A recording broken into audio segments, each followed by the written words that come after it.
આજના બપોરના તાજા સમાચારથી કેગોડું મરી ગયું જીવતું એની અંતિમ વિધિની તૈયારી કરી નાખી હતી અમે સબવાહિની બોલાવી નાખી હતી ઘા કરીને અને સબવાહિની પણ ફૂલડોથી સરસ મજાની શણગારી દીધી હતી જુઓ તમે ઠાઠડી વાઠડી તૈયાર કરી નાખી હતી અને ઠાઠડી ઉપર ઘેઘોડાને ઊંઘાડી નાખ્યું અને એના ઉપર એક ધોળો રૂમાલ પણ ઓઢાડી નાખ્યો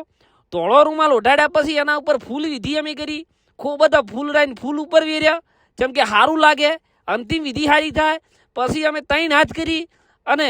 ઘેઘોડાને અંતિમ યાત્રામાં મિલી અમે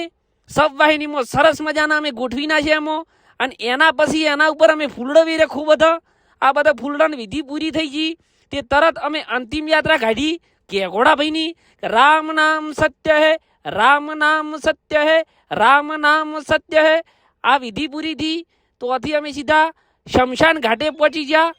જુઓ તમે શમશાન ઘાટે આવ્યા ખાડો પહેલથી જ તૈયાર કરીને રાખ્યો હતો જેમ કે ઉતાવળ ખૂબ હતી છેલ્લી વિધિ હતી તે અમે ખાડામાં ફૂલ ફૂલ કડાક લઈને પાથરી નાખ્યા ખૂબ બધા પાથરી સાઈડમાં અગરબત્તીઓ ઊભી કરી નાખી અને નેસે અમે રૂમાલ બુમાલ પાથરી નાખ્યો ખાડામાં અને પછી અમે ઘેઘોડાને મોય ઊંઘાડી નાખ્યો અને ઊંઘાડીને ઉપર અમે તો સારા એવા ફૂલ ફૂલ પાથર્યા હતા એવા ફૂલ નાખ્યા કે વિધિ સારી થાય અને વિધિ સારી થાય તો એને કોઈ આત્મા ના ભટકે એટલા માટે વિધિ અમે સારી રીતે કરી અને એના પછી અમે એને દાટી નાખ્યું ખાડામાં દાટીને નાખી અને પછી બધી વિધિ પૂરી કરી અને અમે પાછા ફેર ઉપર ફૂલડો વેર્યા અને આવા નવા સમાચાર જોવા માટે અમારા ઇન્સ્ટાગ્રામ ચેનલને ફોલો કરવાનું ભૂલશો નહીં જય માતાજી મિત્રો।